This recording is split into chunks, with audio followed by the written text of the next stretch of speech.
Hello! How's it going?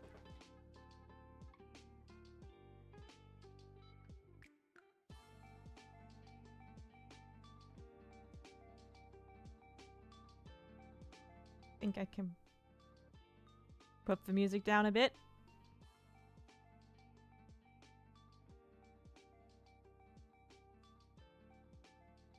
Where's the chat? Hello! As you can see, today I'm gonna stick with the 2D model. Because I really like it. Hello! Hello, hello, hello.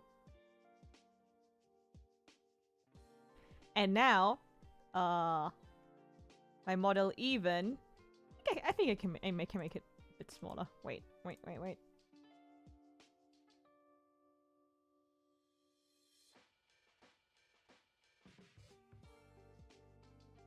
Like this. Okay. Oh ho! I've seen that people were waiting for the stream to start. Hello. Yeah, I figured that this model has some advantages. That's the word I was searching for. Because I noticed that it doesn't matter if I look into the camera or not. I can look away. I can take a sip of water, and my bottle doesn't break down. So we're gonna do this for a while until I get bored of it. And look at this. No, it's not working. Ah, there it is. I have a few different emotions. Oh no, why is this one wiggling? Wait a second. This is not supposed to wiggle. Oh no. Why are you wiggling? You're not supposed to wiggle. Okay, sorry for this fourth wall break. Oh no. Now it's working again. How are you guys doing? As I said on my different social media channels, today we're gonna talk about my manga. And about stuff like publications, publishing. Yeah, you're gonna have to get a bit of rambling today because, oh boy, I feel I might be getting sick, but I'm well enough to stream, so you just have to bear with me for a second. Yeah, I'm gonna answer your questions, and if you don't have questions, I'm just gonna ramble a bit, and we'll see where this stream will go. Yeah, I like the 2D models as well. I'm really interested. The person who is doing this one here, it's called Viodo Tube. And it's for free, but the person is working on a more advanced version that can do more. And I would be willing to, like, go full 2D if the program gives me a bit more options.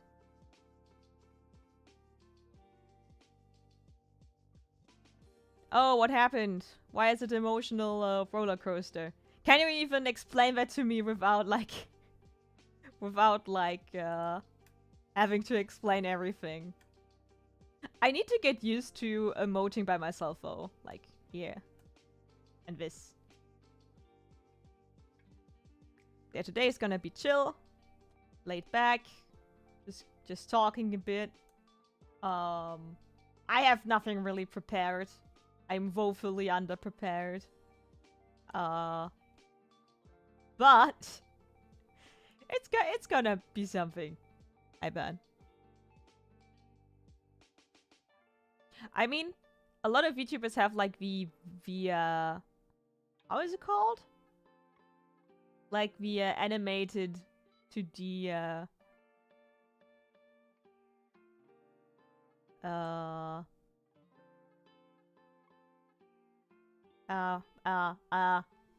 how are they called? Like where the different part move and stuff. Like the typical 2D VTuber look is a bit different. I like this one too. I think it's actually a bit more charming. I'm not completely a fan. There are some 2D models that I really like, but there are also some that I cannot stand. I think I talked multiple times by now about the boob physics that I question a lot. But character interactions normalized to platonically telling your bros they look submissive and breedable. I cannot come up with a funny answer to that. But um how can I say it best? I cannot yet really say how unhinged I'm gonna allow some humor to be. Because I know I have characters who could say something like that. But that's like a thing about the writing process. How I am actually planning to do stuff. I have a very rough plot outline, but I'm gonna first take like the beginning of a series to just figure out how it's gonna be. Like, how funny do I want to get? I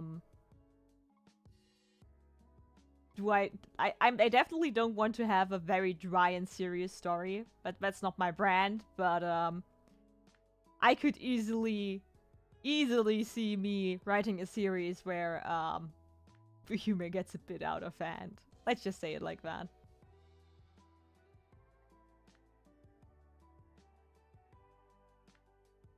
But I'm gonna do it. I mean, there is a canonical gay ship in my story. That I know. Do I have bromance? Damn, do I have bromance? Oh yes, I have. I needed to like think about what classifies as a bromance. I think I actually have something for that market as well. All Elite Wrestling had a huge show at Wembley Stadium, which was amazing, and on the other hand, we had 2 prominent deaths. Oh yeah, I saw that. Oh, that's sad. Oh, damn. Oh, I know what emote I'm missing. I'm missing a down. Like, all my kata emotions right now are like smirking. I can look angry about death. That I can do. But I cannot really. I mean, I have this one. I have wah one, but that's not really sad, is it?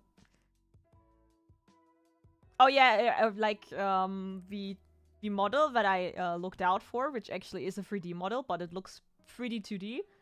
That's like $2,000 or something. I would only do that if I like get famous streaming. So I think for now I'm not gonna get it. I imagine having the money to get that. Oh, you almost caught the start of the stream. That's cool. Hey, how are you? So many known faces here. Okay. So, I did it. I made a website which has very bare bones information about the story and stuff. Look, I'm gonna destroy my own website design work by zooming in. Because it's really small on stream. Oh boy. So, as I don't know if anybody like bothered to look the stuff up that I linked. And I know that you guys need to have like base information for my story to like ask questions about it in the first place. I am just gonna... Am I just gonna read this, guys? Or do I even have the skill to like summarize my own story pitch? Ooh, you read through the stuff an hour ago. Oh, that's nice.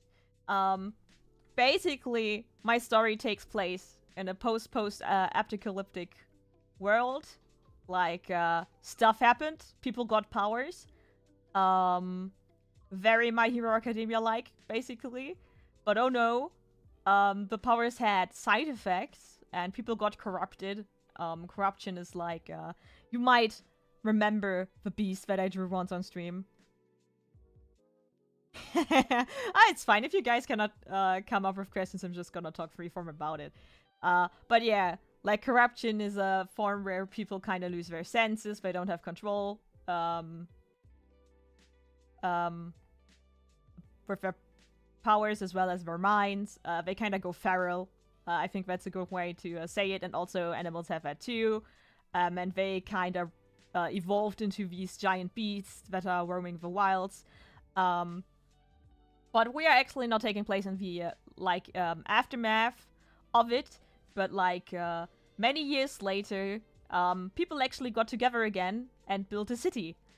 And the story takes place like 500 years after that capital was established. So we already have a city with a rich history and stuff happened. And our protagonists, Hanaka and Ryo, Ryo obviously being the dragon boy and Hanaka the girl, decide to join the capital's... Actually, they decide to, like, join the capital's inner force, but they don't get in. So they decide to join the outer force, which protects the city from the wild beasts and also does some rudimentary scouting around the city and stuff. And they need to kind of face, like, the beasts outside as well as the corruption within. And that's basically the story. I plan it to be more character-driven. I obviously do have plot and story laid out. And it's gonna be like, you know, I like playing Vampire the Masquerade, which is like a very political, intriguing game. And I already did a campaign in that, and I kind of want to use the skills that I built up there. So basically... what the structure is gonna be, without spoiling anything, but you have like different fractions in the city, different political interests and stuff, and that's kind of the backdrop. But in the focus is like that outer force, those young adults that kind of learn to like navigate inside the system, and it's also a very diverse cast, and I don't mean like in the real world diverse, but like in universe diverse. The city has like a free class system, and we have one of every class. We have people who are like very, very loyal to the system, and we have people who are very like critical of the in-universe system and stuff like that. And it's gonna be kind of like that kind of conflict. And yeah, I think that's like the rough pitch. I describe it in my design document, which I've written, as my influences are obviously like Trigger Stuff, Kill la Kill, Gurren Lagann, My Hero Academia, Attack on Titan, because the funny thing is, like, the inner and outer force thing, we kind of got that out of Attack on Titan, but I never read it, so it's a very, very, surface level inspiration. I took some inspirations from RWBY and stuff, and also from like League of Legends Arcane. Stuff like that. Those are like the different flavors I can throw into you. Okay. What are these main characters' abilities? For Hanaka, she has like a emotional link, which is very shonen. She has the ability, or can I even say she doesn't do that voluntarily? Like her overall mood and emotions and determination make her stronger or weaker, heavily depending on how good she is at controlling herself, which is a really wishy-washy power. I'm gonna give you that if anyone thinks that. But basically the way it works is in the beginning she basically cannot really control it at all, because it's a very unreliable source, right? So I am conscious about that, and Ryo is just a dragon. He's just a dragon boy. He can develop wings. Actually only wings and a tail in the beginning of the series. And later on he gets a bit more dragon-like features which he can do.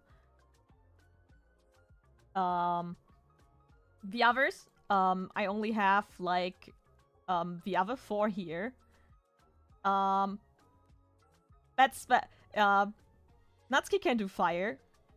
He can do ice. It's Fuyuki. I think this is pretty obvious when you look at them from their outer design. I took that in mind. And the thing is, I will have multiple ice users already because Fuyuki is from like one of the main families in the city, like the founder families, and they all have like kind of different ice skills. So you have, of course, multiple people who have kind of the same skill set because it's a big city.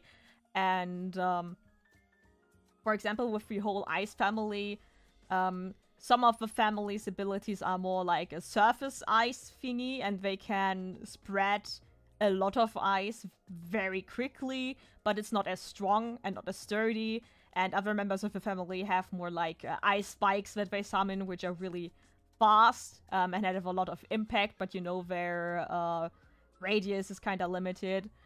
He basically just has, in the beginning, pretty tiny ass flames. That's actually gonna be like one of the first things that I don't want to spoil it too much, but he kind of has a stick up his ass, and he needs to kind of loosen to like loosen up and get a bit more wild with those flames. So in the beginning, it's like he gets a reality check, but his abilities are not as powerful as he thought they would be. Akiko has wind, so she's more like a flexible fighter. She uses it mostly for mobility, and her challenge is kind of to turn that into an offensive skill that she can actually use to like fight the beasts and not only run away from them. And there's Harumi, and his skill is he can make plants grow. and that might sound pretty lame, and that's also like a conscious decision. Actually, in the beginning, he can only make weeds grow, not even like useful plants. But I mean, you guess it. It's a shonen, so he's gonna learn to kind of get better. Okay, I think I answered now with that. I actually have opened like the entire lineup with their partially old designs in this giant sheet. So if we run out of time, I can talk a bit more about their struggles and stuff. But I see you guys have more questions, so I'm gonna get to those. If you have the ending of a story planned and how much you already have planned of a story. So the thing is, I basically have a rough direction. I don't want to like say stuff that's not coming true. That's kind of a dangerous thing of talking about what you planned and how you planned it. But I basically have like the beginning. I know what I have to do in the beginning. I actually don't know how to get everything in there yet. Then I have like certain big things that I think are gonna happen. But I kind of need to observe, because it's a serialization. I need to kind of observe how the pacing turns out, how the story turns out, and if maybe I'm gonna steer a different direction, because I mean, this is my first original manga, but I already started like several doujinshis and stuff, so I know that like by kinda taking the flow of a serialization, things turn out differently when you planned them. So I'm kinda conscious of having pillars. I have the midpoint, the turn point, conflict, I have already planned. I know where I want to go. And I also thought about like where I want to get, like what kind of ending do I want to get. And yeah, so that's basically how much I planned. I have like certain conflicts. I know where certain character journeys are gonna go. Obviously, I already have a lot of backgrounds planned, but I don't have like a checklist, because the one thing that I noticed the previous times where I planned the story from A to B is that it felt like going through a checklist, and that made the storytelling very boring, and kinda made me a worse storyteller. So I want to be conscious of like, okay, planning out the rough parts, knowing where to go, but have the freedom that if it turns out, okay, I really like how these characters are interacting, or if I like see, okay, the readership really likes how these characters are interacting, or this is like a way more interesting part of my story than I thought it would be, then I can expand on that if I like feel like it, without like turning my story into a completely different thing.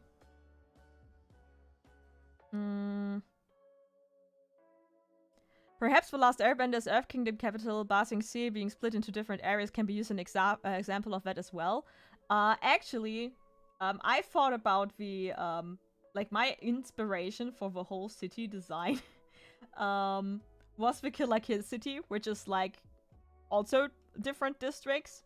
And, yeah, you can see, I haven't drawn the city completely yet. I have a lot of sketches and ideas. But city design is like a thing that's not in my skill set at all, so I'm really struggling with that. A spoiler. And I have like the this down here is the C district. This thing here is the B district. And this is the A district with like the government palace complex on top. That's basically how it is. There's even a canonically explanation why it kind of was built that way. It's because it started out with like a small, tiny island up there with a huge bridge that led to the mainland, because they used the water as a natural defense against the beasts. And then they kind of, because, you know, they have basically earthbenders. That's how they basically built a lot of stuff. They kind of expanded the city further towards the land as they kind of cleared out the outside of beasts and kind of secured the city. So yeah, that I already kind of thought about. Wah. Gonna switch back to the, you know, let's gonna have a cover page here. Okay. That reminds me of Cold, the creature, main character with a tail and horns in the post-apocalyptic world where cities are attacked by some mutated creatures. Yeah, the overall premise is not very unique, and I'm kinda cautious of that, especially because in like recently I saw a lot more stories with a similar pitch, which kind of took me off guard, because I'm planning this story since 2 years now, I think. I'm not sure when I started it. And it feels kind of bad when you work on a concept, and as you're working on the concept you start to notice more and more stories having like similar things. But also I noticed right now I'm reading a lot more shonen that are not like very popular series, and I see the same concepts as well. They're popping up here and there, so I like to think that I still have a unique approach and perspective to it, and my unique strengths that kind of gonna make the series, well, unique. But yeah, I mean, if you know me, and you know what I'm watching and what I like, you're gonna see a lot of concepts used here as well. I think that's just a natural thing that's gonna happen. I mean, Ruby and the Beast is pretty obvious, even though, you know, the Beast and Ruby themselves are kinda inspired by different manga, so I think this is just a natural process of everything. Making plants grow can become very powerful depending on how far you take it. Yes! And especially when we're talking about scouting and stuff, and it's about, like, the basic survival skills, it's also very, very useful. And I'm gonna make that point. But the poor boy himself doesn't really believe that he could be, that useful. He doesn't believe that. Fire Hunter from this winter season had some similarities to it. I think that's kind of a curse. I have a friend who works on the story for like 5 years now. He doesn't even know what form it is gonna be at the end. Yeah, that's like the thing. You can have, like, you can spend a lot of time on something. I have like a different thing. I have a school drama comedy manga in the works since like forever. I think it's 5+ years for that one for me. And I was always convinced that the best format for that would be a manga, but I'm not convinced anymore. It could also be like a visual novel or something like that. So yeah, I feel that. It's really it also heavily depends on what kind of story you do. I think if you write a plot first and foremost, I think it's very easy to like have everything done at a certain point.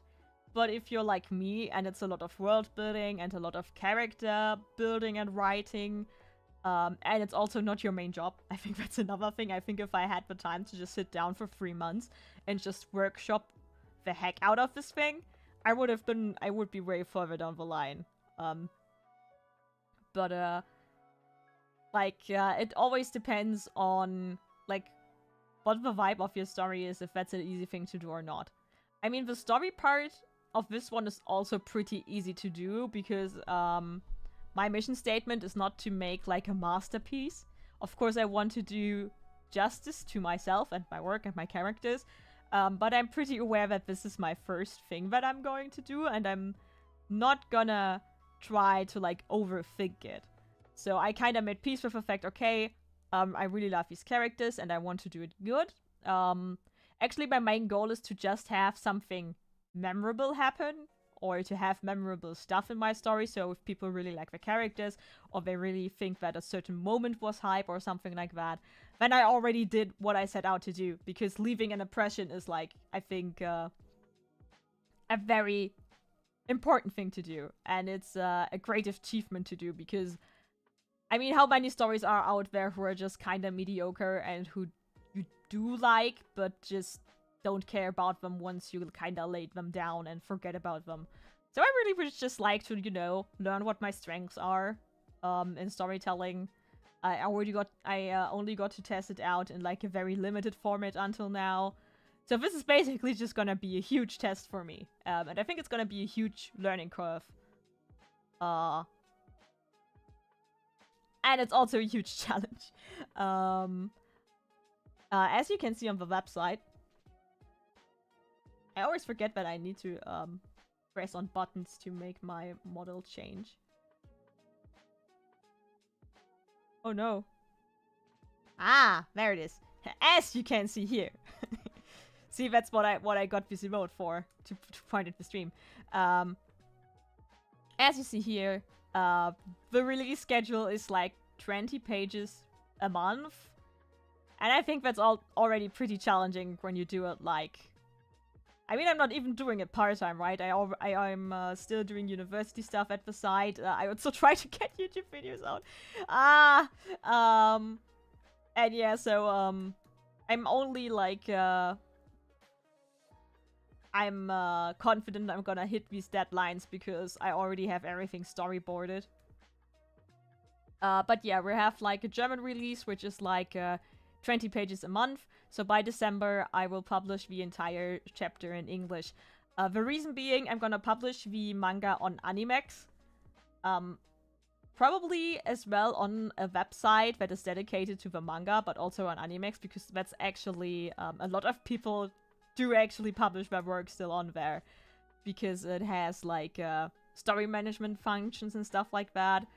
And my idea is that, like, if I have, like 3 months where I publish the 20 pages of the first chapter, I get more traffic.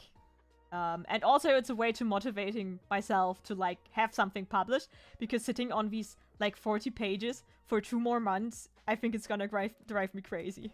Because I want to show the stuff that I'm doing, and I think that's, like, motivation that I can get in, that's kind of refueling when I post the first 20 pages, get feedback on that, and then I can keep working on it. Also, I'm at different conventions these months, and I want to, like, lay out the first 20 pages for people to look at when they, like, come across my booth and stuff. So, yeah. After that, I would really like to keep releasing monthly chapters. But I don't know if I'm able to do that. Yeah, but I'm gonna figure that out once I have the first chapter done. I'm already workshopping on chapter 2 in the background with like thinking about how I'm gonna approach it, and it's hard. The beginning of the series is very hard because I have all this world building done, and I know that I cannot like just info dump on the reader, right? So I kind of need to prioritize, okay, what can I put where, how I can introduce that concept and another. Wait, no, I didn't want to look angry. For example, the city issues a medicine that is called S-Blocker because the abilities are called Spark, and it's like a spark blocker. And what it does is kind of regulate the output of the citizens, the abilities that kind of making them weaker because it's supposedly, allegedly, it is limiting the risk of corruption inside the city. So these people take these medicines.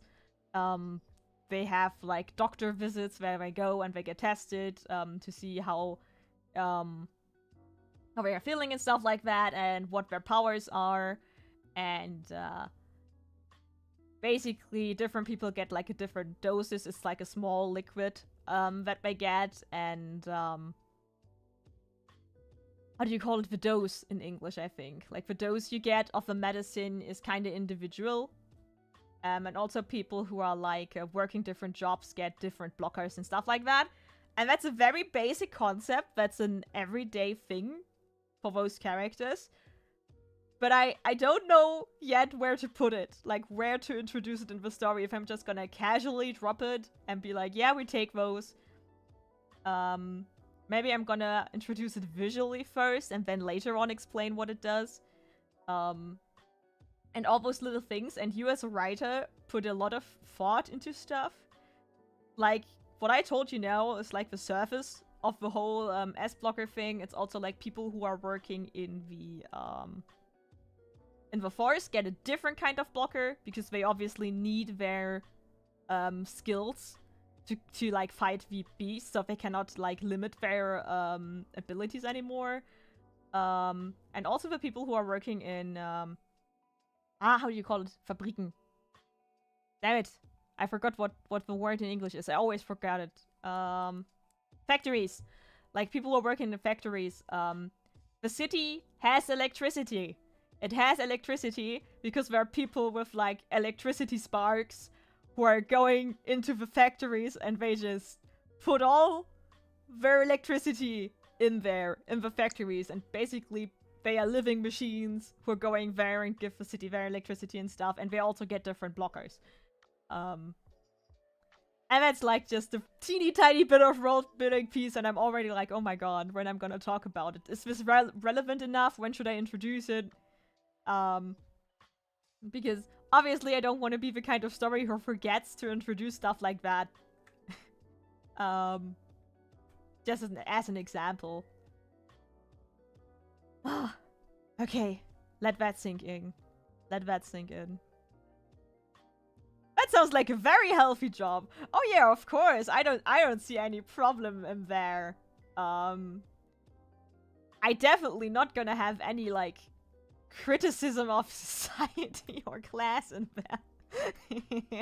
What do you think? That I have a critical mind? No. Everything is as it seems. The upper class people who are like banning people to certain social classes based on like their what is the wait, I had a like you get born into a class, but you can ascend the ranks in the city by contributing to society. So yeah, think about that.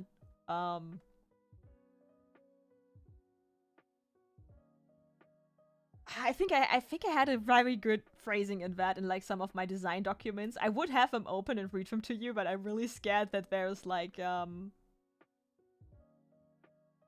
highly sensitive information there, and then I'm gonna spoil big twists. So working condition, you gotta take those drugs for us. Yes, stuff like that. I'm just gonna like leave this here. In the first chapter, Hanaka stops like a corrupted factory worker who wants to go to work because he's scared that if he doesn't go, he's already like half corrupted, so he's like in that thing where he's like, okay, no one can see that I'm corrupted. I need to be there for my family. I need to provide for my family. And you know, he is going to corrupt, and he's just going where, and he's probably gonna snap there. And Hanaka is also saying like, yeah, that kind of stuff happens, right? Like, this is something that happens a lot of times, where people just go to work, snap there, and it's like a huge safety hazard. But no one really cares about what happens to those factory workers and stuff. Yeah. Regarding the S-blockers, just put it on a stereotypical billboard in the TV commercial. I mean, I could put it on a poster, actually. But no, I think I actually have a way to, like, tease it in that kind of form. But, when they enter the outer force, they get, like, a medical examination.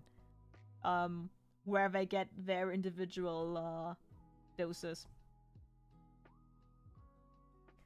I have so many things that I could talk about, regarding that system alone. But I don't want to, like, take too much, like, in advance. Like, just spoil you guys about things that I will painstakingly, like, have to introduce in my story. So is that monster ever right corrupted, and could something like that happen to the people? Exactly! Those are like the corrupted beasts that are roaming the cities. Those are like freshly corrupted animals, but also some of them, like the stronger ones, are said to have roamed the lands since generations. So, yeah. And that kind of happens to people too. Let me think about let me think about how much I can talk about that. Basically, it's a slow process. There are basically different types of corruption. There are those that are really like, it's a process. It's a very slow process where like scars turn out. Like certain markets are showing on the skins of people, so they kind of know that something is not going well right now. And with some people, it's like a very sudden process. And no one completely knows why. Like, there is not even a solid in-universe explanation yet. They just know, okay, we have like these, not even historical documents, but we have the story taken through generations that, okay, we got these powers, and then also we have like these corruption things, which is why the S-blockers seem to be like a thing that works out, because you are limiting the powers so people don't get corrupted. Allegedly. But, and that's actually something that's not a spoiler because it's gonna come up very early in the story, is that we are nearing the 500-year anniversary of the capital. And there is like social tension, and more people are corrupting recently, and the corruption is kinda baiting more beasts towards the city. So you have like an uptick in like people who get corrupted, you have an uptick in beasts that are approaching the city, so there is something there. And I can tell you that I know what the deal is, but that's kind of one of the things that, you know, is like a mystery, kinda, for the series, where it's like, okay, the official, like, decree of the government is, okay, it's probably this one. They have a very biological approach. I think that is not a spoiler. When you get, 11... So basically, when you, like, have your spark coming up, in, like, I don't know, I think I said people are developing around the time they're, like, 4 or 5. They have, like, the rudimentary form, and as soon as it gets a bit more powerful, you basically get taken to, like, a doctor's office where the doctor's gonna, like, see what kind of skill you have, And it's like a point system where like certain things the government considers to make it more likely that you get corrupted. So when you have a very like a transformative spark that is like for example Rio's thing where you have like horns and you get wings, you are considered to be more likely to corrupt, for example. Or I also have they're called anima in my universe. I have furries, okay, in my story. And they are heavily discriminated against because, you know, they look like animals. And so, yeah, they're probably more likely to corrupt, right? So, basically all these factors get people in higher rating, and so they get stronger blockers. But, you know, there's like no scientific hard proof that that's how it goes. I mean, the government says it's pretty clear, but you know. So that kind of thing. That's the kind of society that I wrote. Also, if we're like talking more about the themes and the how can I say it? Like the kind of social critique, I'm going more into classism, obviously. With that kind of setup where I have a system that is like dividing people into classes. Also, it's gonna be like an individualism versus collectivism thingy. Those are kind of the themes that I have going there. So I think I have like I have a few things that are in there that are like I'd say a bit more deeper than like a typical shonen. I will also like I'm pondering if I would classify my thing as a shonen story because I don't know. I don't like the demographic box that we use in like Japanese publishing, so I'm like, I don't know. I would like to get a bit more like critical of stuff.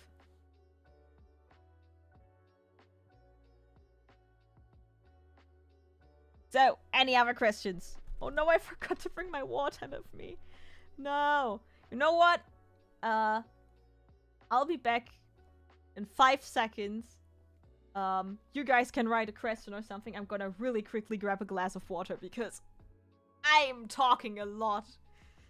I was scared that I couldn't talk enough, but I am obviously talking too much. Do I have... I still need to like make a screen for when I'm AFK.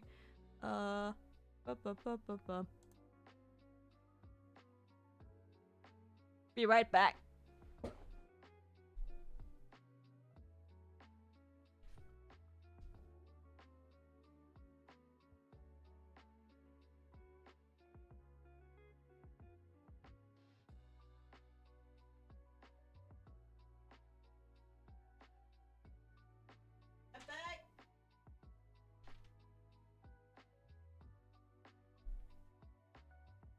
See how well I planned this out. I didn't even... Here, I'm back. You know, I'm really glad that some people had some questions because I was like, oh my god, how am I gonna talk about this?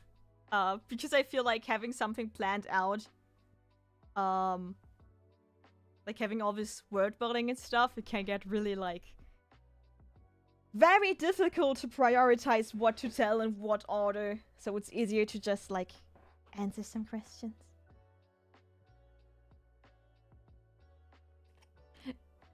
If I had to like decide, guys, she knows too much and you should plan for it. Yeah. How long can you imagine the story being in overall chapters? I actually have no sense of length for that. Because I don't know. I feel like reading a lot of very long shonen stories robbed me of any kind of feeling how long a story should be. Let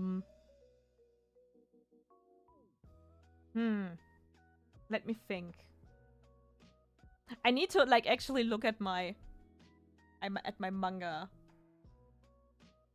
shelf to see how long those stories are. Okay, of course I'm not mad. I don't plan to have like a Naruto length of chapters. Let me see. My Hero Academia is at 36 volumes right now. And I think it's like chapter 200 or 300. Okay, wait. I'm gonna look at how long stuff is because I have no sense of pace when it comes to those things. I'm definitely gonna take advantage of the fact that I am like self-publishing. And I'm gonna have like not strictly a 20 pages rule. I mean, not even Shonen Jump really has it. Okay, Chainsaw Man is like 141 right now. And Hori is approaching 400 chapter mark. Dang. Ideally 200 chapters, I think. I don't know. I think that's a bit mad to say like, okay, my first series is gonna be a long running series, but I mean, I think that's realistic though.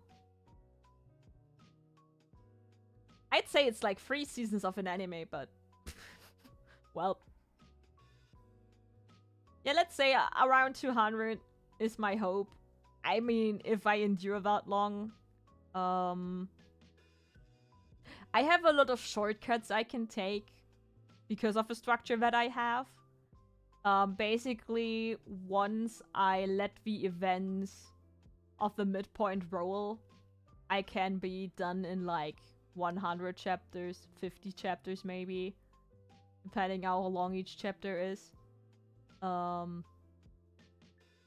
it's really hard to say because I thought about like having a more flexible model where maybe sometimes I'll just have like how can I say that? Like saying my manga will have filler doesn't sound good, so I don't want to call it filler, but have like interludes and chapters and have like stories in between, but those are kind of optional. Probably I think I can say it if I like have drawn 10 chapters or something, because then I kind of have a feeling of like how far the story advances. Because I mean the first 10 chapters are just like introduction, right? So I don't know if that times 20 is enough to tell my story. Look, for that kind of question, I'm wholly underprepared. What even are 200 chapters? Because Demon Slayer is like that long, right? Like the anime kind of stopped at 120 chapters, and I feel like a lot happened there. But when I looked up what happened in MHA in that time, I'm not quite sure. I think it highly depends on how my pacing is gonna be.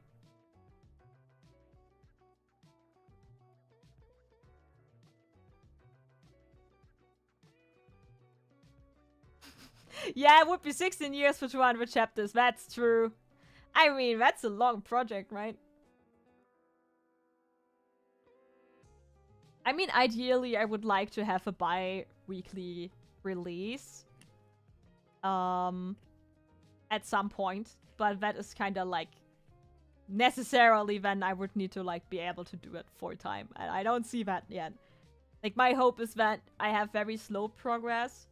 But I can also like... Oh yeah, that's a whole different thing. Wait, I'm gonna talk about that if you're running out of questions. Do you plan for all chapters to be roughly the same length? The TV series I love has vastly different episode lengths ranging from 30 minutes to 80 minutes, and I love that. Yeah, I'm gonna probably keep it very flexible in regards to that, because I mean, I have no one who's telling me how long my chapter is supposed to be, so I can kind of make the cuts where I want them to. But I feel like I'm gonna end around the 20 pages mark every time. Because when I looked at my first chapter, which is like 60 or I think it's almost 70 pages, but I noticed that a clean cut, like I could have cut up the first chapter 3 times if I wanted to. But I wanted to have like a huge first chapter to kind of have the time to set the scene. But I noticed I could have cut like every 20 pages or so. I feel like that's a natural flow for a manga chapter. I think that's kind of ingrained in my subconscious. So it's probably gonna range from this to that, highly depending. But yeah, I hope I will not draw on the series for 16 years. Oh my god, that would be... I would be hitting 40 then. Damn. But I mean, even if we're like talking about weekly release, that's like a whole project. So, yeah, I think I'm gonna do this for a while. If it works out, which I hope, because I really like what I came up with so far. Could be that I take like breaks from publication though to kind of like publish short stories or something like that. Because, you know, I'm my own boss, so far at least, so I can do what I want. I can just do what I want. Yeah. But that said, what I kind of thought about like a few seconds ago and was like, wait, I can talk about that later. I also plan to like publish animatics and stuff, so even if I cannot put out the main content, I'm gonna kind of go the route of like still doing the fandom stuff. So I'm gonna post like, I don't know, shitty 3-panel comics with the characters and stuff, just to kind of keep the theoretical fandom going, so that I have stuff to put out. But yeah, ideally it would be like after a few chapters the series would have some kind of success. Maybe I could completely concentrate on that if it's successful enough. Then I would like kind of change what I'm thinking right now. Then it wouldn't be like 1 chapter a month, but bi-weekly publications, and damn, that would be cool to be like basically a full-time or a half-time mangaka. But I think that's only gonna happen if I get an assistant. That's like a thing. If I were to like get successful with it, I think the first thing I'm gonna do is like hiring a background artist who does like the backgrounds for me. I think I don't need any more assistants than that, but a background artist would be nice. Because that's a whole lot of work that I'm not really good at.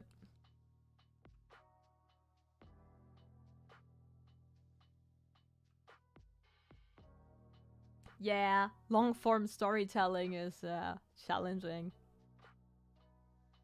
A part of me is very doubtful that I'm enduring enough to even like do 1 chapter a month, but I wanna believe I can do it. I think what's gonna make or break me is like the feedback I'm gonna get. If I feel like, okay, people on conventions are interested in it, and you guys are interested in it, and what I'm doing is actually like working out, it's interesting enough. I think in that case, it's pretty realistic that I just keep going. If it doesn't work out like that, it's gonna be a very... Oh no, my shortcut is a cut but open something in the web browser. Oh no. I ruined my gag. Wait, I'm gonna do it again. It would be a very long process to get that going. Because, I noticed that when it comes to like YouTube and stuff and my art also, while I have a strong inner desire to tell stories, to have like the output, I need the fuel of like comments and stuff and support. I sometimes get that from friends, and obviously my boyfriend, which who I am like, he's the co-author that I'm talking about in the description. Because he designed some characters, and he's also like the first person I go to with like story input. He's also like giving me feedback and stuff, but you know, I'm not doing it for the attention, but attention really helps to make me think that I'm doing something worthwhile. I hate that it's like that. I wish I could be like the person who's just publishing their niche webcomic somewhere and who doesn't care. If like people read it. But damn, it feels good if people read your stuff.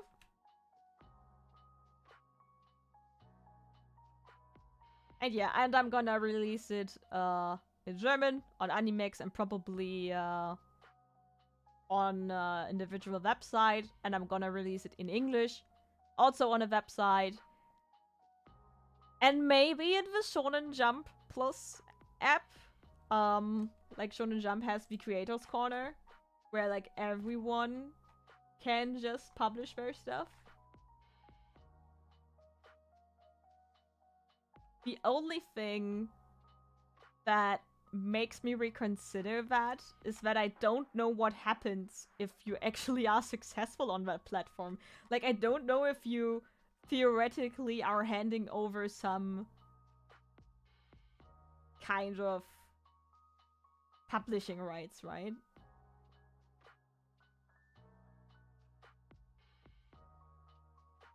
I'm that's like the only thing that would be like taking me back, but I think this is like the best second place I can publish stuff on.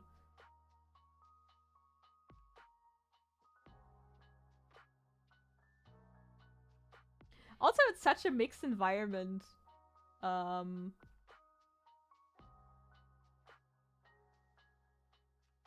To publish in, because here are people that are basically pros. And then there are some people who are like really successful on here who don't write that good.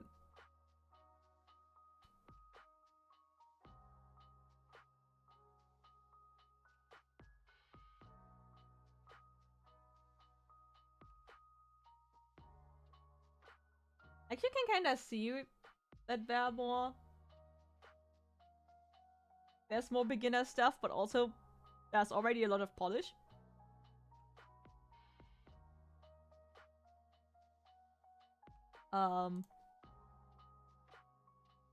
If you're ever bored, just check it out. I think it's pretty cool that they made this, because something like this is a place I looked for a long time. I just don't know how niche it is. But I mean, look, that one got like 200,000 views. Which is kind of wild.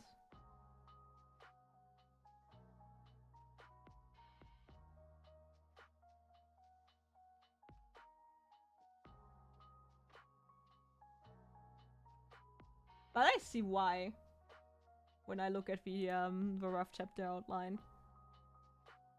And then I don't know where else to publish. I would have liked to like have more sites to publish the manga on for free. And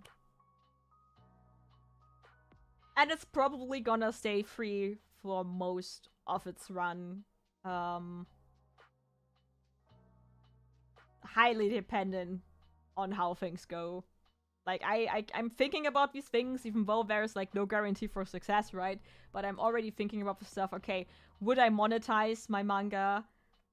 I'm probably gonna stick to, like, Patreon for, like, early releases. And like to see, like, storyboards and stuff. And Ko-fi for people who kind of just want to support, but don't want to have, like, a subscription going on. And, if that's a big if, okay? I don't want to say that I think this is gonna be successful, but if, like, of course I would, like, at some point consider to print some copies out. Which would be the dream, actually, to have anyone,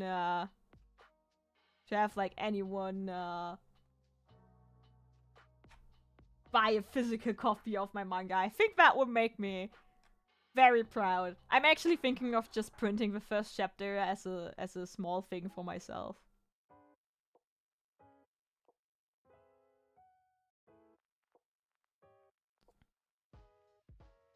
I would say Pixiv are probably not so good for English manga.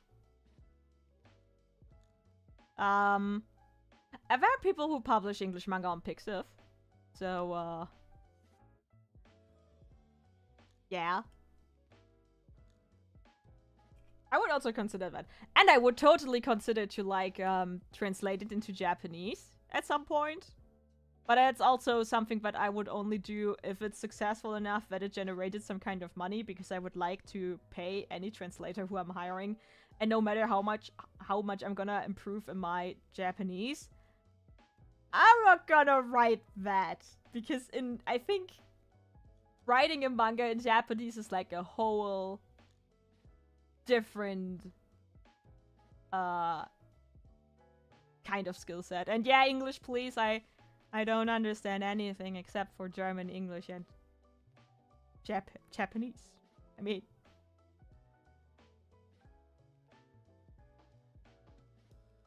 so yeah, I'm kind of. Of course, I'm having like these kind of things. Okay, where to publish and what languages. Of course, if people would approach me and be like, I would like to translate your story. I would be like, okay, if you really want to do it, then do it. But please like put in a Ko-fi link for yourself that people can give you money for translating it or something like that. Actually, on my Tumblr blog for the series that I kind of established, I have like guidelines for community interactions down there, even though it's kind of like seem like I'm assuming that I'm gonna be successful and gonna have a community, but for myself I wrote down some guidelines so I kind of know, because I think if you don't think it's gonna happen and then it happens, I think stuff can go wrong pretty fast if you haven't made up your mind about certain things. Stuff like, okay, people are not allowed to like sell fan art of my characters. Stuff like that until it's successful enough. If I actually get like successful with it, I would like kind of change gear and be like, okay, you guys can of course sell fan art, because I feel like it would be hypocritical of me to be like, yeah, it's fine that people sell fan art, but then once I'm a mangaka, I'm say like, nope, don't sell fan art. That would be dumb, but yeah.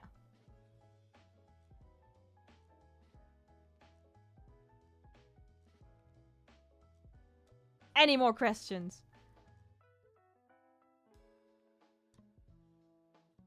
Do you read manga in Japanese? Sometimes I try. My Japanese got a bit rusty. So, recently, nah. But when I was in Japan, I did read a few manga. I read like, oh my god, how was it called in English? Like my lesbian experience with loneliness. That one I read in Japanese. I actually have it here. And I read some School Rumble manga in Japanese, because I bought them all for cheap over there. I would read more in Japanese, but I'm a physical reader. I don't like reading manga on the phone or on the screen actually that much. And getting your hands on physical copies with a decent price is pretty hard, so currently I'm only reading in German. And in the Shonen Jump app, like the, you know, the new stuff.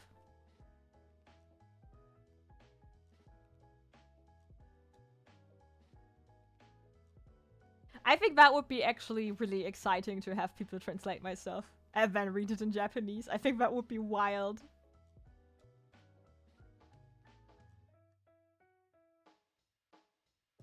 Wouldn't dare anyone put that kind of trust in me. I mean, like I said, if I would like decide that I want to translate it, then I would hire someone and pay them, because I think translating is a work that's supposed to be paid. And if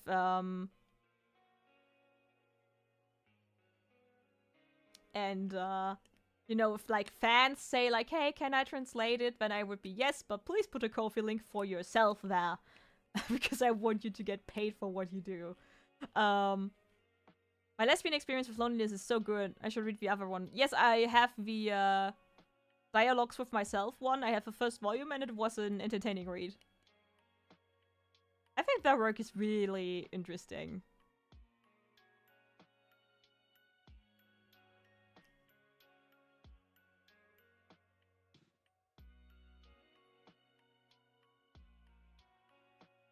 Also, I think there is not enough representation of queer experiences in Japan and the world.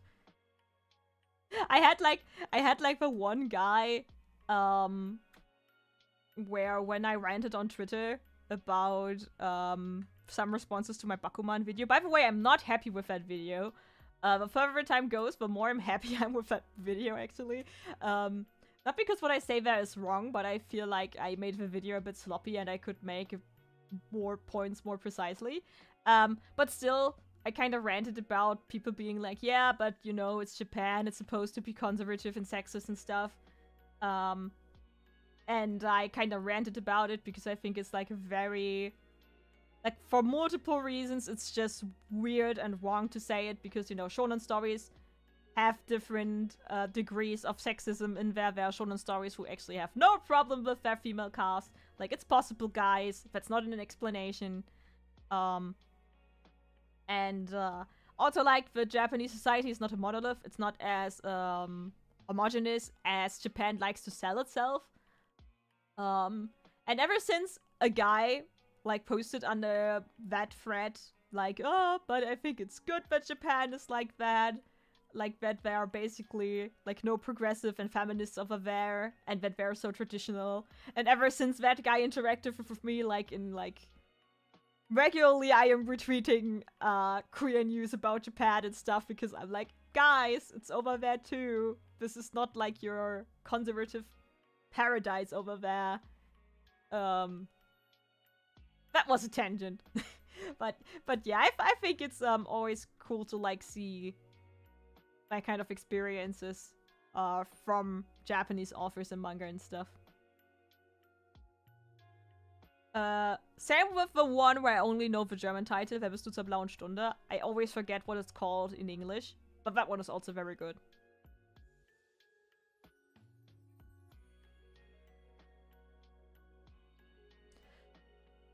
But yeah, do you guys have questions of any kind? We're like sitting here since an hour and my throat gets sour. My throat gets sore, damn it.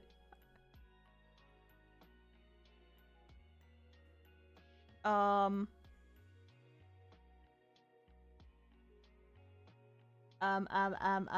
wanted to say something before I needed to sneeze and mute myself.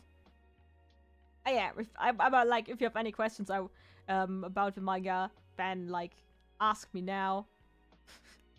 Thanks, BF.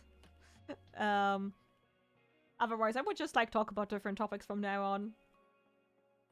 I mean, if you have questions, you can just ask away, I guess. Even if we stop talking about it explicitly. Our Dreams at Dusk, thank you. That one is very interesting. It has a lot of metaphors in it. Like, not written, but, like, visual metaphors. And I really like that. Yes, thank you, guys. Yeah, that's a good one. I really enjoyed that so far. I only read 2 volumes because Carlson denies my local manga dealer to get more copies of it in there. No, I think no, wait. It's actually not Carlson's fault. I need to take that back. It's not Carlson's fault. He said that. It's like the people who are doing the shipment. But still, I wanted to keep reading. That's my point.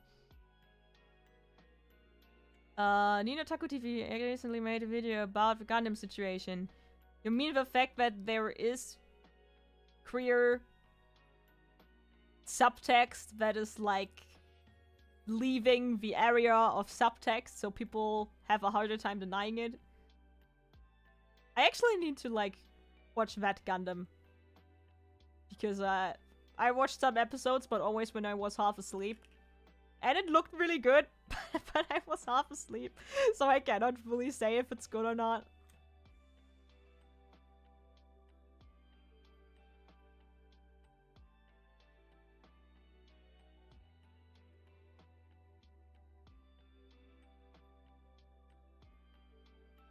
Yeah, I think people are just, like, buying what Japan sells, because...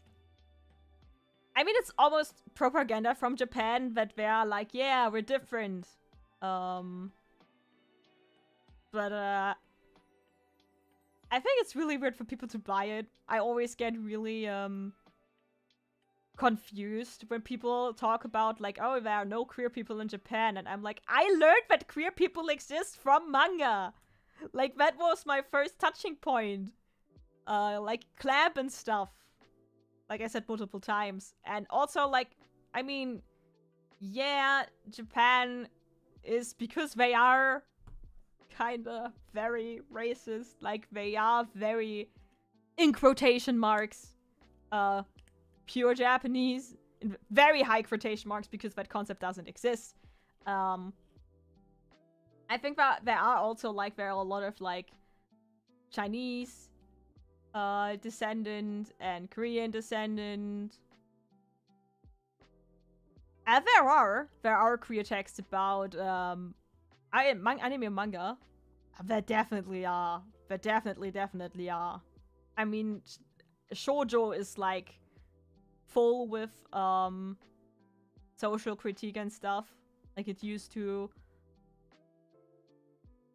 And there, like, I mean, I think the whole BL culture in and of itself and the Fujoshi-isms and stuff like that has a lot of academic writing, actually.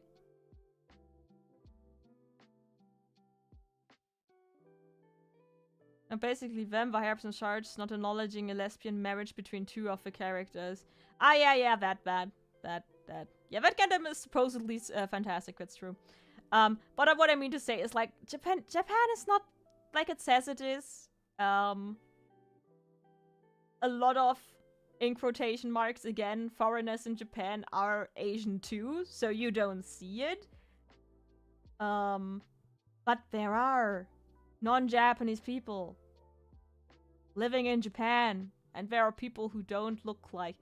In English, I think so. I mean, there's even German writing about it.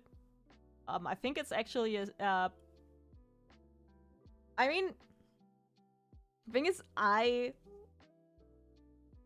with my university, my professor in the faculty actually specialized in manga. I think in shoujo explicitly. And so we have a lot of texts and books lying around that are actually about that kind of stuff. So I think you can find stuff about that. Because it's getting a bigger... It's like becoming a bigger and bigger field. And if it's not like a lot of academic text, there is at least a lot of journalism written about it. Like articles and stuff. But I believe there is. I haven't really looked into that because, you know, right now I am preparing to research nationalism. Because yeah, I'm gonna write about Attack on Titan. I haven't talked about it with my professor yet. But I am currently, like, doing the draft and everything of my expose for my bachelor thesis, and I'm gonna read Attack on Titan, explicitly looking for the problematic subtext of Nazism and imperialism, so... I think in 3 or 4 months, I can have a very entertaining video as well. Oh yes, there is. There is. Like, Hafu is the whole thing.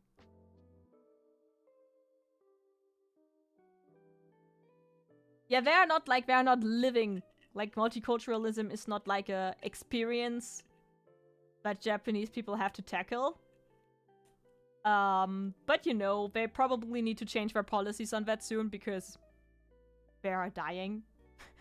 Like, the Japanese workforce is dying out and they don't make enough babies to like replenish that. So yeah, they're gonna let people in, if they like it or not.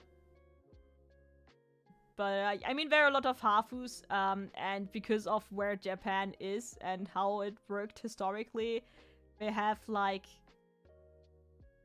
people who are at least half Korean or half Chinese or stuff like that, so it's,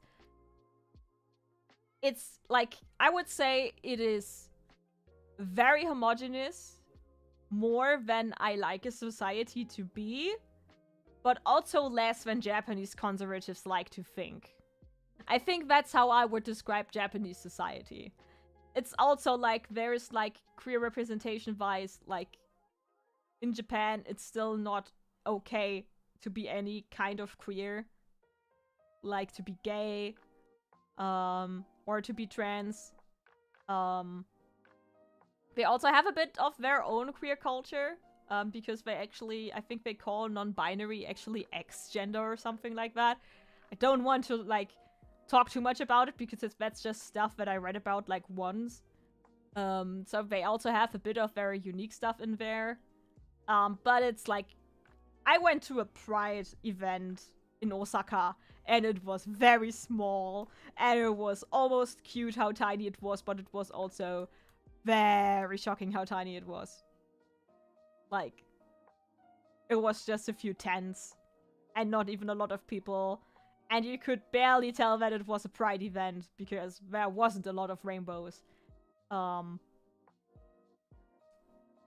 So, the people are there, but they cannot live openly, and I just hope that maybe it just gets better over there and not worse, because god damn it, I met a few queer Japanese people and they absolutely deserve to live as themselves and not as something else over there.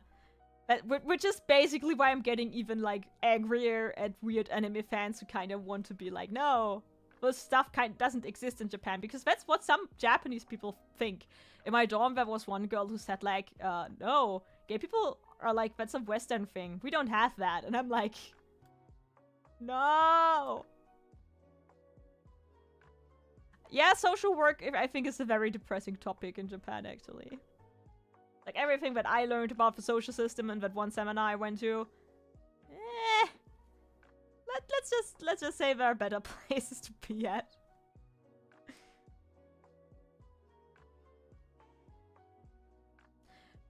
Okay, now that we're kind of off topic, we talked a lot about my manga. I'm actually surprised. Thank you guys for all your questions, by the way.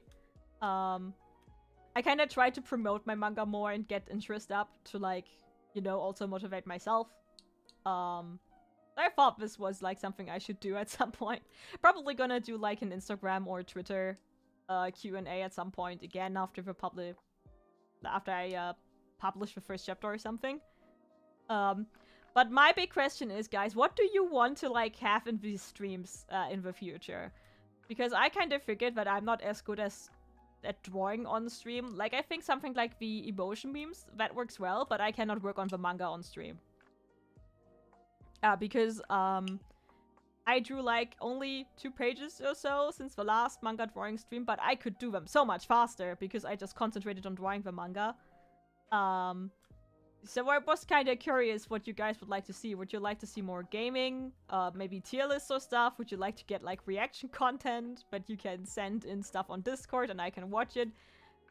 Oh, that could also end up to be like a huge safety hazard for like my YouTube career, to just like look at stuff that people send into Discord, but you know. Oh, a different template. How much I talked about the manga? I basically talked about the publishing, what it's roughly be about. I talked about the abilities, a bit about the like what the conflict's gonna be, about this. I talked surprisingly a lot about the blockers system, like the S blockers that they get, and how that reflects, like, in-universe. I talked a bit about the characters. Oh yeah, would you guys like to know more about the characters that I have already sorted out? I mean, I talked about their abilities and not about their background, so I could talk about that.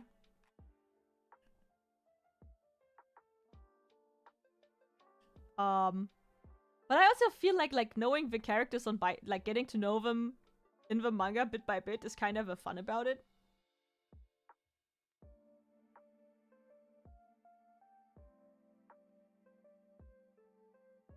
But yeah, I was thinking about maybe like testing out different formats for the stream and see what's like best. I know from experience that tier lists and karaoke streams are weirdly popular with me for some reason.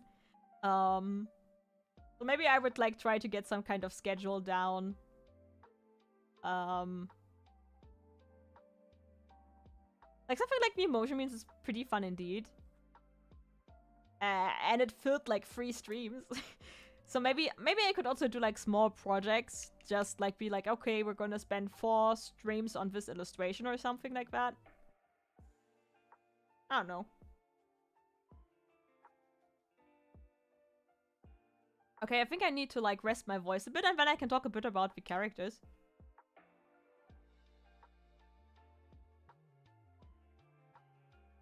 My problem with this character lineup is that I already draw them differently or better already. Like, I don't particularly like how Hanaka looks in in this sheet. Ryo I nailed. His pants are wrong from the perspective. Hey, oh, thank you. Glad you liked it. I changed it last week because Baldur's Gate was too much for my computer to handle my 3D avatar. So I used the sprites for my videos. Oh no, the shortcuts on my thing that make my emotions go create new layers in the document. No! Yes. Yeah, I had fun with the emotion ones too. Maybe I could just draw more memes, I guess. I could also, like, make you guys post drawing prompts into Discord and I could do them on stream.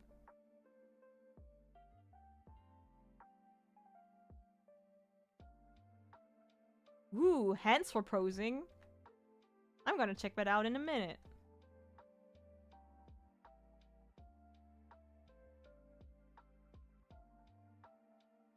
Wait.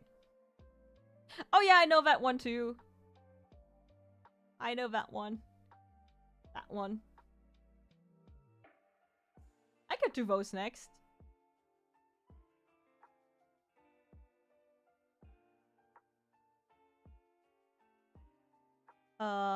Has a lot of unique character. Thank you. I actually have like way more poses for it down, but the program that I'm using doesn't allow for that much variety yet. So I just have a few down. Like this. I have this one. An Angie one. And this one. Like the panic one. I'm not a huge gaming stream viewer, but I don't really know what else there is to do. Reacting, I'm not so sure about. I mean, usually it's talking about stuff. Reaction can be funny. I think tier lists are actually a pretty good format because you can talk a lot about different stuff.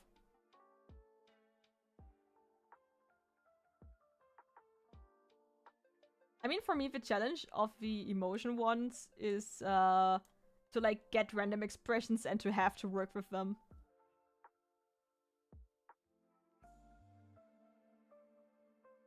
I really like them.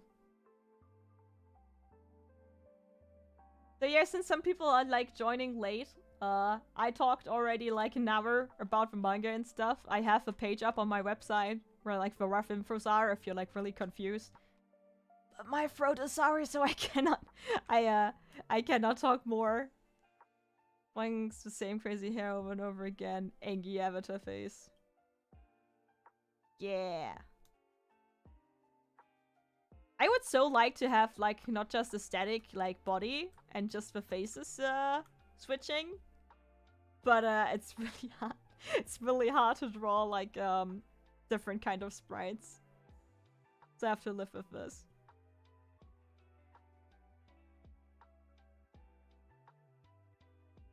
So yeah, I mean I talked a bit about Fuyuki. He's like the youngest son in one of the founder families. And he has like he's very deadpan and he kind of needs to learn to be his own functioning person. He joined the Outer Force like in a bit of a move of rebellion against his family and also to dodge like his older sister who was like very career driven. And if he would have joined the Inner Force, he knew that would have made it like a move against his sister. This is a self-published manga. I am not confident enough to send this to a publisher. It's not even published at all yet. I'm working on the first chapter. But it's gonna be completely self-published and completely for free, at least for the first few chapters. And then I'm gonna like see what I do based on how it goes. So yeah, he kind of joined the force. to make a difference for himself, for his family, to not anger his sister, who's like the head of the inner force, and it would be kind of obvious because his father is like the head of both the inner and the outer force. Like, he's the general, kind of overseeing both. And if he, as the son, would have joined the inner force, it would have been very clear that he would just raise the ranks to kind of kick his sister off a pedestal, so he kind of be like, okay, I'm gonna join the outer force. Please no one be mad at me. I heard terrible insider stories about some publishers, so maybe that's the best. From what I've heard, I think the only alternative for me would be, like, if I would have to pick a publisher, I would have applied for Ultraverse, because I heard a lot of good stuff about them. But yeah, if I would go to a publisher, I would, like, need to have a lot of talks with them about, like, what I'm allowed to do, how much creative freedom I have, and stuff like that. Stuff like that. And I think it's very complicated, and I would like to first have, like, the standing, to have a series that is successful, and then go to a publisher and not be like, yeah, please pick me up so I can have some of the breadcrumbs. Basically, that was my idea. Most of the time I'm lurking here while working. Hey, that rhymes. So rambling about random things is fine with me, with or without drawing. I mean, if I can just be the cool chill out stream for people, I think that's fine. Is his father as problematic as Endeavor from MHA has been? No. I think if anything, I wouldn't compare the family to the Todorokis. I would compare it to the Fire Lord family from Avatar, but less terrible, actually. Not as fascist and not as psychotic. But I think that's more the vibe that the Shimashita family gives off than the Todoroki family.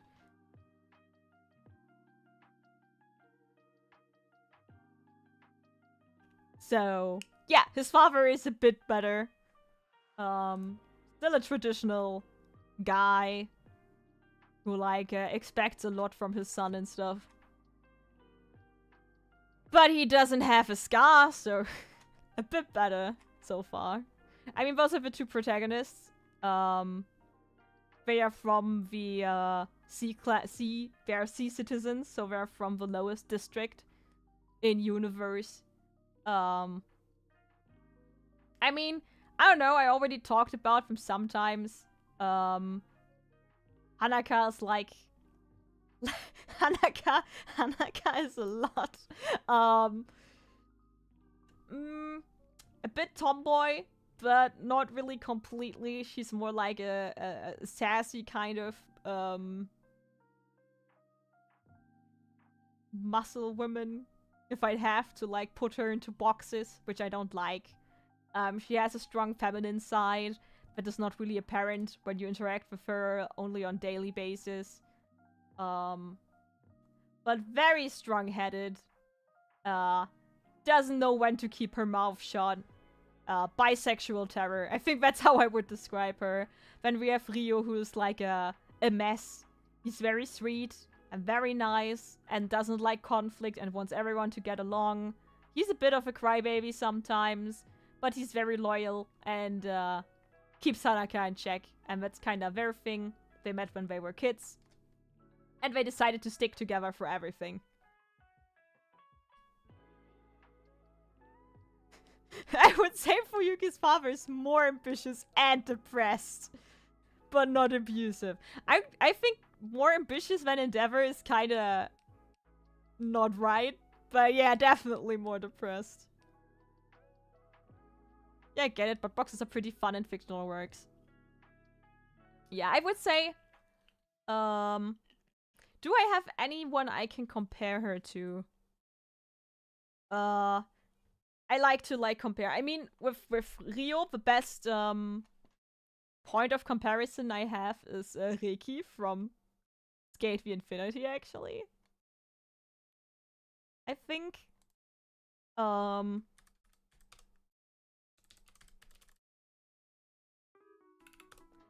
I mean, if I had, okay, if I had to, like, compare Hanaka with any recent character I came across, she's kind of like Yoruichi from Bleach, but not a done, fully developed woman in a lot of ways.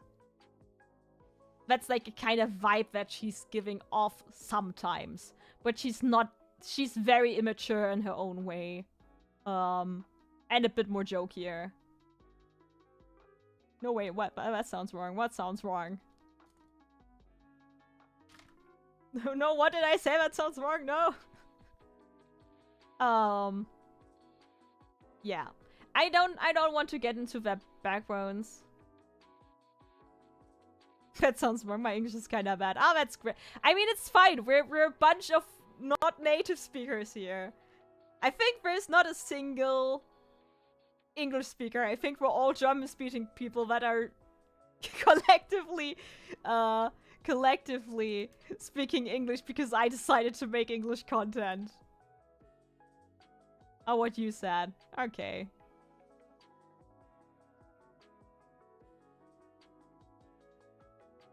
I don't see what you said. That could be so wrong. Yeah. Okay. This is my boy, okay? This is Natsuki. And, for everyone who knows, like, the journey that I took as a creator, you look at him and you know who he's, like, heavily based upon, okay? This is not a secret. Like, his goddamn name is Natsuki. But in my defense, okay, he's not a copy of Bakugo. He's actually... He is at the same time less and more angry. Simultaneously. He has a bit of a different background from where he's coming from. He loves summer. I mean, the whole gang is like Haru, Natsu, Aki, and Fuyu. Like, they are the seasons. It's like Natsuki, Harumi, Akiko, and Fuyuki. I like how you... Wait, did you censor your fucked or did YouTube censor you? He's very ambitious. He's actually a madman because he joined the outer force even though he had perfect grades and could have joined the inner force. But he is out for glory and he wants to become, like, basically a legend. He wants to, like, explore the outside world, make it safer for humanity, and make a name for himself.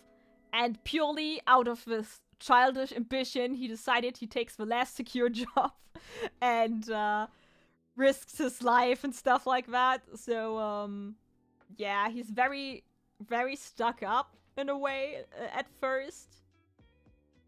Yeah, he wants to be the very best like no one ever was. So, if this would be a different series, I think he could have been the protagonist, actually.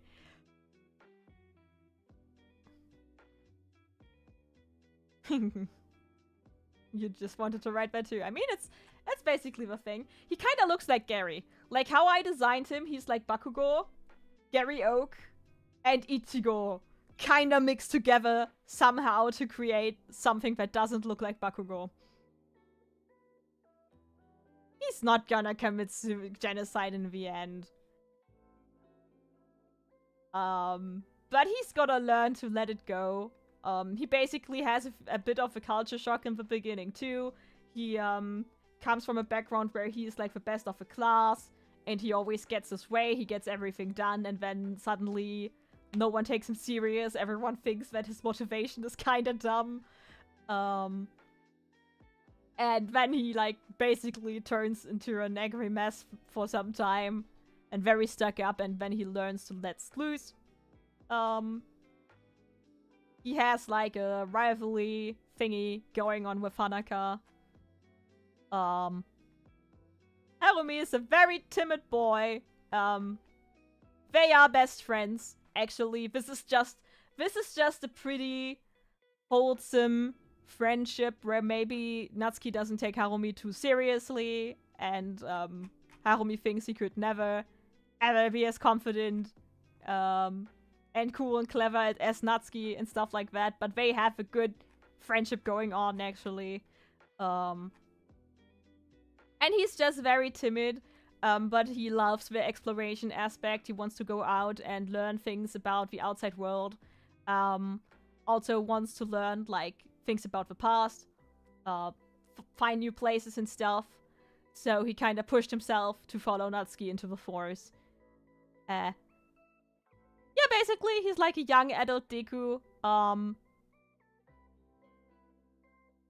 Differently built. Like, there are some differences where I would say he's at both times more confident and less confident than Deku. Also, like, he's not as much of a crybaby. Like, the crybabiness went all over Rio. Over to Rio. I'm sorry, Kato, but it's true. Yeah, and as his thing is, like, going to be, like, he's gonna learn that he's not just... He is someone. He can do stuff. They are both B-class citizens, so they are both from the middle-class background. And we have Akiko. And Akiko is a farmer's girl. And she basically just decided to go over to the city and earn money for her family because they were pretty hard by some corrupted beast attacks, and she has, like, I don't know, 5 siblings who she now will provide for as well. And she's a pretty happy-go-lucky person, and she's a bit dumb. But in a wholesome way and not in an annoying way. And I don't want to talk more about her. I really like her design. I like the sketch more than I did of her the first time. As I said, I already got better at drawing the outer characters. Yeah. I really like her. Her joke is, I try to not make the joke go stale. That she's like a farmer girl and she's poor and she doesn't know what the city is like. But she kinda learns to, like, the modern life, in quotation marks, inside the city is, like, new for her. And she's very bubbly. Great description, he can do stuff. What can he do? Stuff! She's a bit like Mako from Kill la Kill. Yeah, she's like... If I had to do, like, the thing, he can do stuff. What can he do? Stuff. Yeah. Nah. Yeah, I don't... The thing is, I don't want to spoil story and character development, so... They're all gonna grow, okay? I already have a character arc planned out for most of them. She's power and schlau. Yeah, kinda. If I had to describe her, she's like, take Mako and Ochako, combine them, and sprinkle a bit of power over there. Just a teeny tiny bit of power. Not everything. Just a teeny tiny bit. And I think then you have her energy nailed down, basically. Yeah. And then there's Shiori. She's a hedgehog girl. She barely got into the city to apply for this force. Oh yeah, she has wind abilities, by the way. I said that before in stream, so I didn't think about it. And he can, like, grow... I mean, the fun thing is when you say she can grow crops, not everyone can do that. He can make plants grow. Like, he can control plants. So, in a way, he can grow plants better than her. And she's a hedgehog. She's very timid. She is very much... what's the word? Threatened? She's threatened by the city. And by joining the force. And are her abilities as like an airbender as an avatar or differently? It will kind of go in that direction. I haven't yet decided on the visual look of it. How I want to make it look. Maybe it's gonna be a bit different, maybe not. I will think about that once I reach the chapter where she goes in, and then I need to sit down and decide between the two concepts that I have been thinking about. I have been thinking about either airbending or maybe like more thing where she like, how can I say that? That she like uses the force of the wind to very fastly and very rapidly like gain speed or something like that. One of those. But she's a hedgehog and she can actually like grow her hair, and her hair can become spiky and can be used as a shield. So she is a hedgehog. That's her thing. It's like defense and offense in one. And the thing is, like in the beginning, she doesn't really talk to anyone.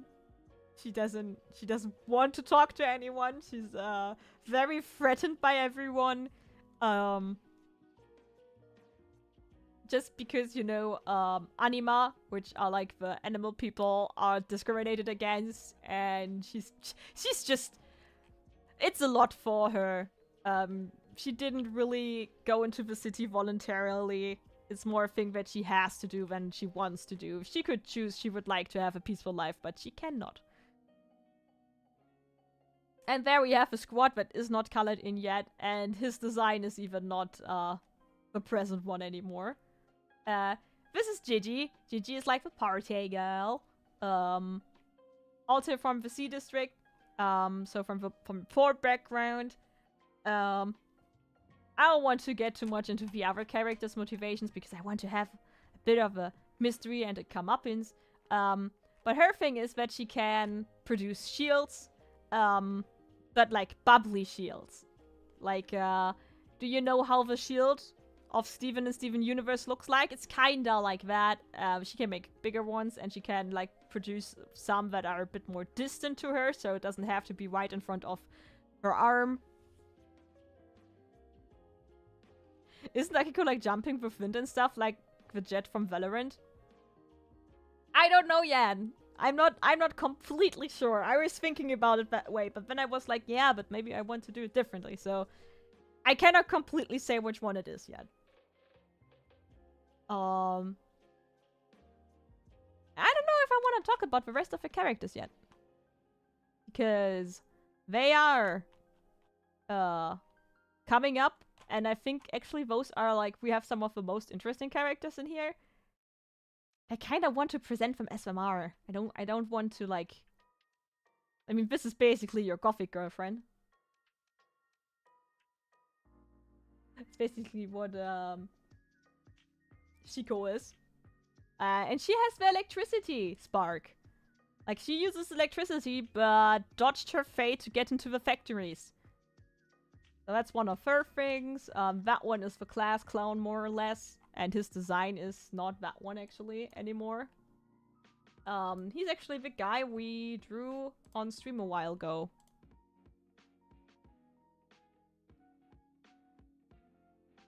Wait. Wait.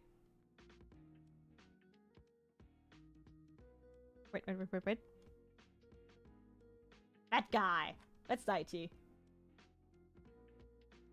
He has like God, what is it called? Telekinesis? Is it telekinesis to move stuff like Mop with your mind? I think I'm a little bit too old already for some of the series mentioned here. I could be. I mean, I talked about Bleach.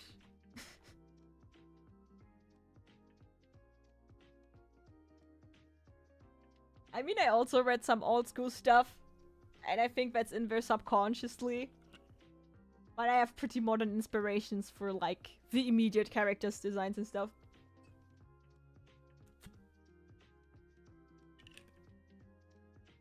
Yeah.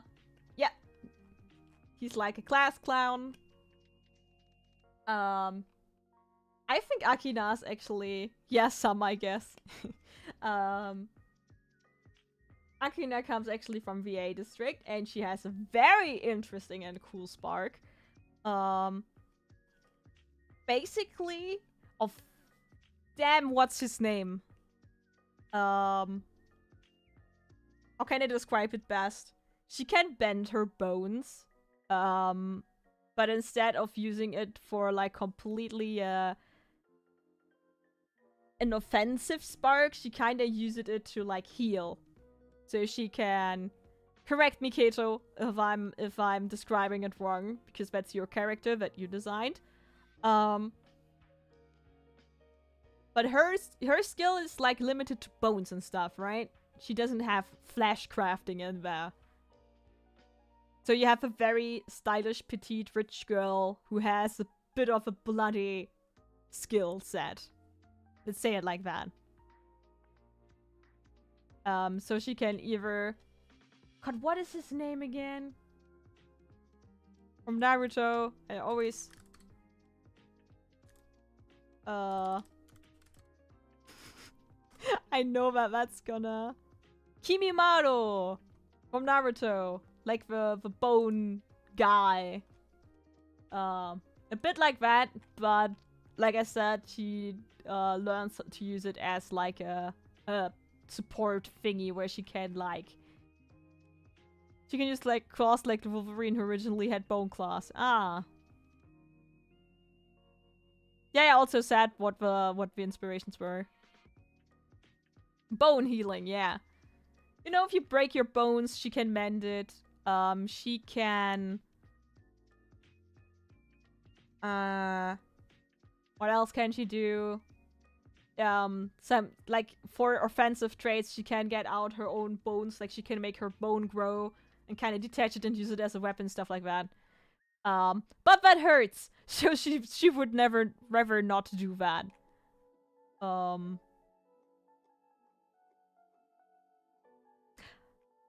And this fucking guy. This is Tomo. And he's like the most militaristic dude. She can change the structure of bones and make them mend and heal. So she's any skateboarder, stuntman, and wrestler's best friend. Exactly. He is from the C class, and he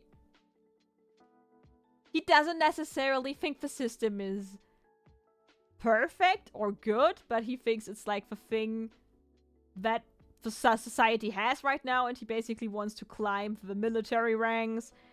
He's very strict and tactical, and his spark, the class rep, yeah. He's the class rep, even though it's not a class, because they're in university, basically. They're all, most of them are over 20. We have a few who are younger, like, Shiori and Akiko are a bit younger. Those are all 20. Up to 21.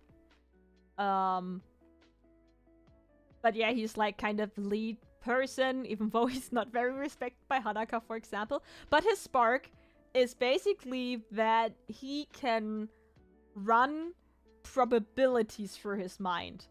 So he can instantly, like, think about the most strategic outcome of a situation.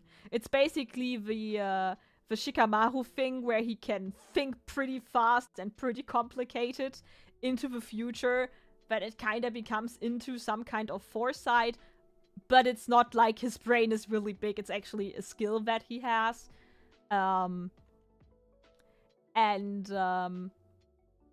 kind of like Sharingan in a way, yeah.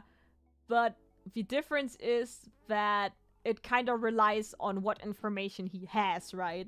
So he cannot look into the future, he still needs to kind of look through it. And if someone does the most unlikely action, looking at Hanaka, it kind of throws him off. So, he thinks he's always right. He thinks like very rationally TM. But, yeah, he's not always right.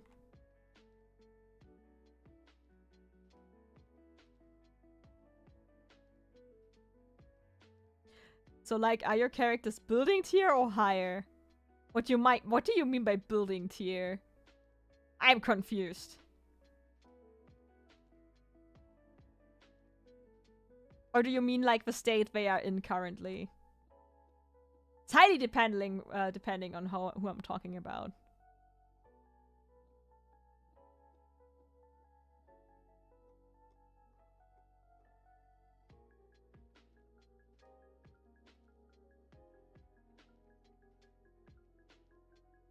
Oh no! I am getting confused with his name again. Is this Ikuro or Ikoto? We have like both characters and two different rosters of stories. And I always get confused which one it is. Heh. Power scaling, of course. There is no power scaling. Joke.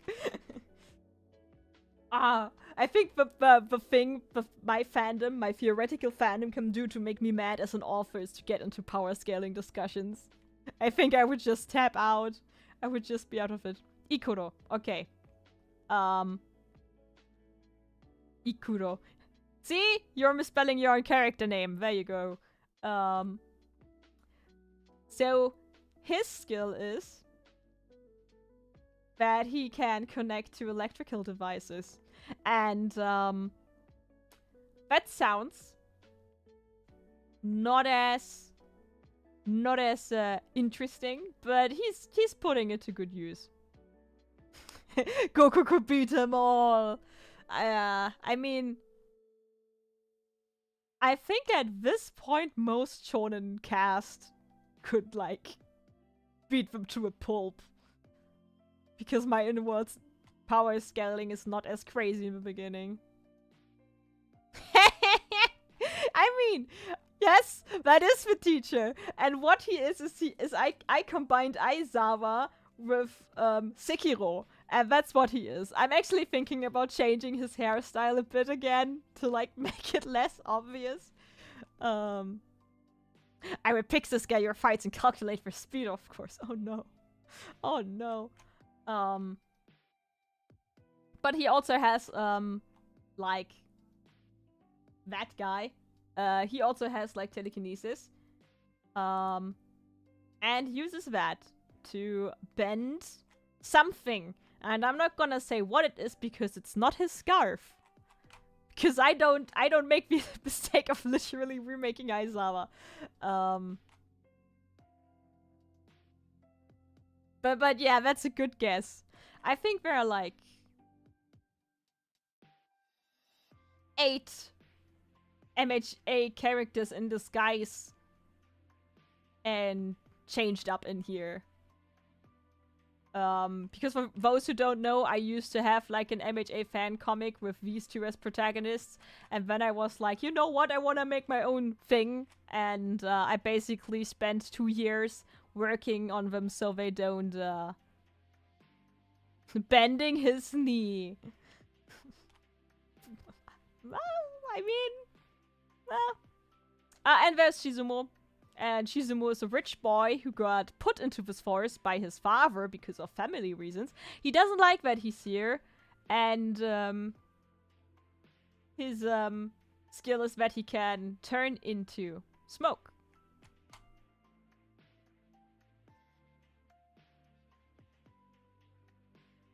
He actually, in a very early design, used to be like a ninja design, but I changed that up completely. But yeah, his thing is that he's rich and he doesn't like that he has to be here. And yeah, the teacher. And that's like the core cast. One person is missing that I designed later. But there are also a lot of characters that are missing. I have a pretty huge cast, which is kind of the nature of the whole political different factions thing. I have like politicians designed who have like things going on. Like added force members, of course. And also we have like a group of low tier citizens who will also matter at some point in the story. Turning into smoke definitely sounds like a neat ability in certain situations. Yep, it is actually a pretty good sneaky ability. Like I said, he used to be like a shinobi. Any politicians based on real ones? No. No. When it comes to those are completely in-universe figures, actually.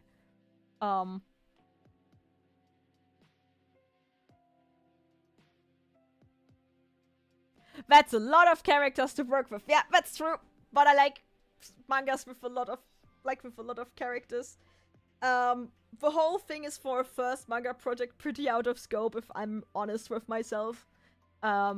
But it's not like I haven't worked on comics at all. I have a lot of unfinished projects that failed and burned and crashed. But this is actually one where I put the most work in and actually realized the most work already for. And since it's pretty good planned, for what it is, I am like 90% sure that this is gonna be something. I think it's gonna be pretty good. If I dare to say that myself. But in mangaka fashion, I don't want to be like too confident in my work. But yeah, it is a pretty big cast. But I watched and read a lot of stuff with big casts, and I've seen what the problem is there. And what I'm gonna say is no one in this cast is like an afterthought. They all have some kind of function which they were designed with. Of course, I have like a core cast. Those two are the protagonists. And then like Natsuki is pretty important. Fuyuki is pretty important. And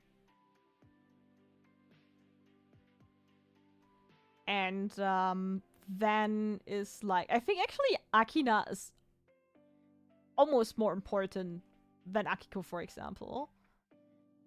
It's cool, but it can be overwhelming. Yeah, my idea is that I will...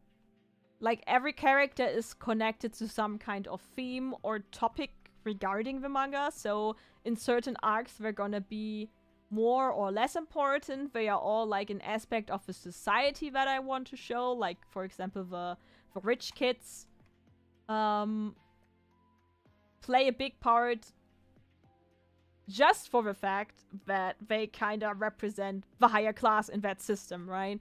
Like, every single one of these characters is like a touchstone for a part of society that I want to show and stuff.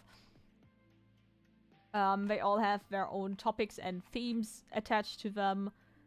And my plan is, if that doesn't work out, like if I can see, okay, some characters are gonna get less love from me just because I don't have the time to spend it on them.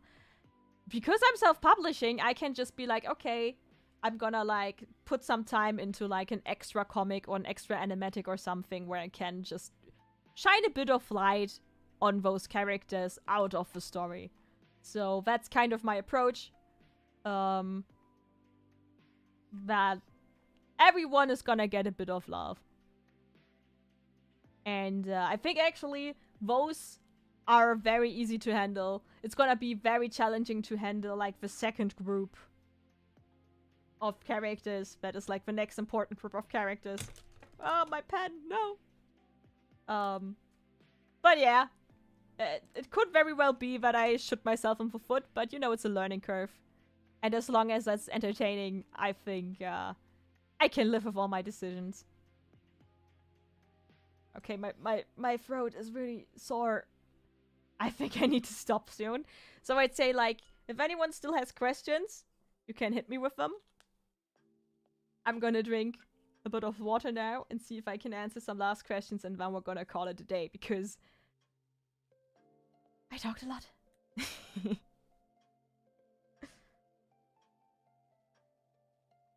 I mean, that's kind of the good thing when you're like, passion is passion, yeah. But I think that's kind of the good thing. If, like... I looked at a lot of stories that I liked, but that I thought didn't perfectly handle their cast. For example, MHA. And MHA has even, like, a bigger cast, a bigger class, a bigger cast than this. So I kind of took notes. Let's say that. I took some kind of notes. If I can actually do it better, that's a different question. I will try. I will try. But I try not to think too hard about it because, like, the thing with the first chapter is because in my YouTube career, like in my in my career as a critic, if I can even call it a career, so far I put a lot of emphasis on like a good opening, like a good first episode or a good first chapter. So I put a lot of pressure on myself to make a good first chapter, and I just had to let it go, like that train of thought, because it's not healthy for the work progress, because arguably I could have come up with a better first chapter, but you know, I could spend the next 3 years on my first chapter. Or I could just spend the next 3 years on actually writing the story. So, I try to be kind to myself, without, like, losing my eyes on the goal. Oh, that's cool. If you can just work on it. I mean, 10 years is a long time. My respect. Like, so far I couldn't, like, handle... I'm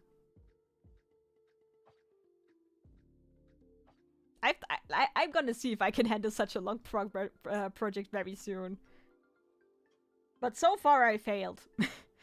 Let's just say that. Like, this is the first project where I feel like this is actually me seriously taking on such a long-form project.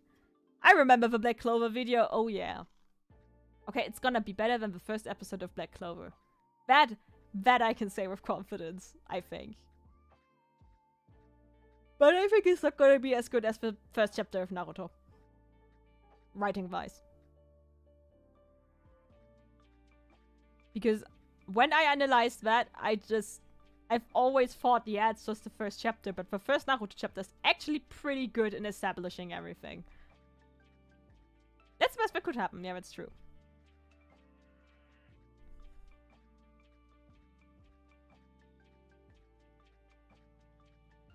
Stupid and stubborn. I don't think that needs stupidity, but I think being stubborn is pretty good to get get through a long-term project like that. Okay, guys, but I think my voice can actually not take any longer. I talked a lot. And like I said, I have a feeling I'm getting sick. I'm actually taking medicine right now. Like, for days, my stomach has been upset for some reason. And we don't want that the stream is gonna make me any sicker than I already am. Damn it. I think I miscounted the drops of the medicine. Ah! An overdose. What's gonna happen? Any ideas what you'll do the next stream yet? I don't know. Probably some kind of drawing meme. And then I need some time to think about concepts for the stream, I think. But I think just using a different meme, and just draw and talk, I think that's a good idea.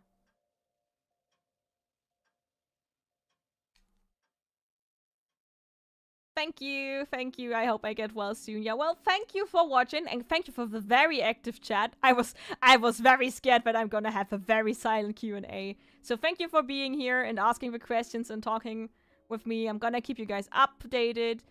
Thanks to my Patreons for supporting me. And yeah, good night.